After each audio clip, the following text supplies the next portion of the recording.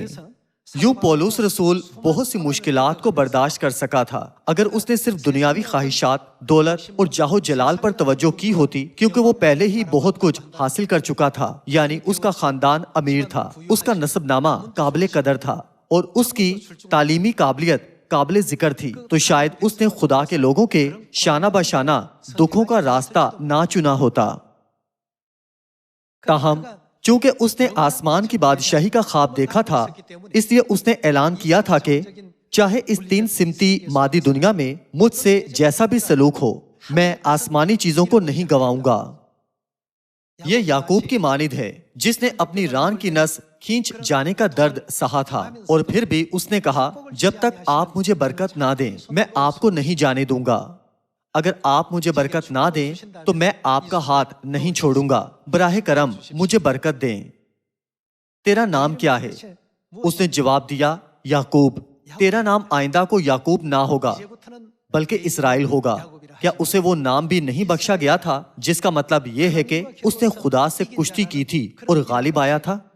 آپ سب اگر ہم روحانی لحاظ سے اندھے ہو گئے ہیں اور آسمان کے نورانی جلال کو واضح طور پر سمجھنے سے قاصر ہیں تو ہم اپنے آپ سے پوچھ سکتے ہیں کیا مجھے اس پر زیادہ توجہ دینی چاہیے یا مجھے اس پر توجہ دینی چاہیے؟ یوں ہم مسلسل اپنے ایمان اور دنیاوی فکروں کو تول سکتے ہیں، تاہم اس کی کوئی ضرورت نہیں ہے۔ ہمارا وطن کہاں ہے؟ اگر یہ آسمان پر ہے تو پھر ہمیں آسمانی لوگوں کے طور پر تمام راستوں پر چلنے کی ضرورت ہے۔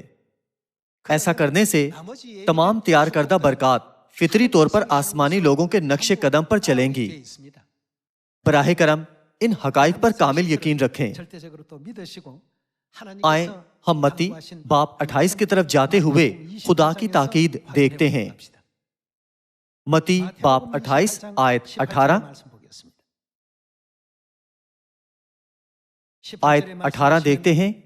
یسوع نے پاس آ کر ان سے باتیں کی اور کہا کہ آسمان اور زمین کا کل اختیار مجھے دیا گیا ہے، پس تم جا کر سب قوموں کو شاگرد بناؤ اور ان کو باپ اور بیٹے اور روح القدس کے نام سے بپتسمہ دو اور ان کو یہ تعلیم دو کہ ان سب باتوں پر عمل کریں جن کا میں نے تم کو حکم دیا، اور دیکھو میں دنیا کے آخر تک ہمیشہ تمہارے ساتھ ہوں۔ انہوں نے ہم سے کہا کہ جو کچھ ہم نے ان سے سنا، دیکھا اور سیکھا ہے اسے اپنے تک محدود نہ رکھیں بلکہ اسے وفاداری سے سامریہ اور زمین کی انتہا تک سب لوگوں میں پھیلائیں۔ ہمیں یہ تاکید کرنے کے بعد وہ آسمان پر اٹھائے گئے تھے۔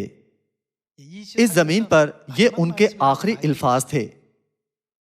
روح القدس کے زمانہ میں جب باپ اس زمین پر آئے تھے تو ان کے آخری الفاظ یہ تھے کہ وقت آ پہنچا ہے، مستعدی سے منادی کریں۔ منادی کرنے کے سوا اور کوئی کام نہیں ہے۔ انہوں نے یہ آخری تاکید چھوڑی تھی جب ان کی پہلی آمد کے واقعات کا موازنہ ان کی دوسری آمد کے واقعات سے کریں تو ہر چیز قطعی طور پر مطابقت رکھتی ہے۔ جو انہوں نے اپنی پہلی آمد پر کیا تھا ویسا ہی تھا جو انہوں نے اپنی دوسری آمد پر کیا تھا۔ جیسا کہ آج ہم آسمان پر اٹھائے جانے کا دن منا رہے ہیں تو ہمیں اس زمین پر کیا کرنا چاہیے؟ کیا ہم باپ کے حکم کو نظر انداز کر دیں گے یا ہم ان کے حکم کی قدر کریں گے؟ آسمانی شہریوں کے طور پر ہمیں درست طور پر اپنی ذمہ داریوں اور خاص کام کو پہچاننا چاہیے تاکہ ہم نئے عہد کے گواہوں کے طور پر اپنی باقی زندگیوں میں خدا کو زیادہ شکر اور جلال دے سکیں۔ آپ سے یہ کہتے ہوئے کہ آسمانی باپ اور آسمانی ماں کے وفادار گواہ بنے، میں سپہر کا واز ختم کرنا چاہوں گا۔ آپ کا بہت شکریہ۔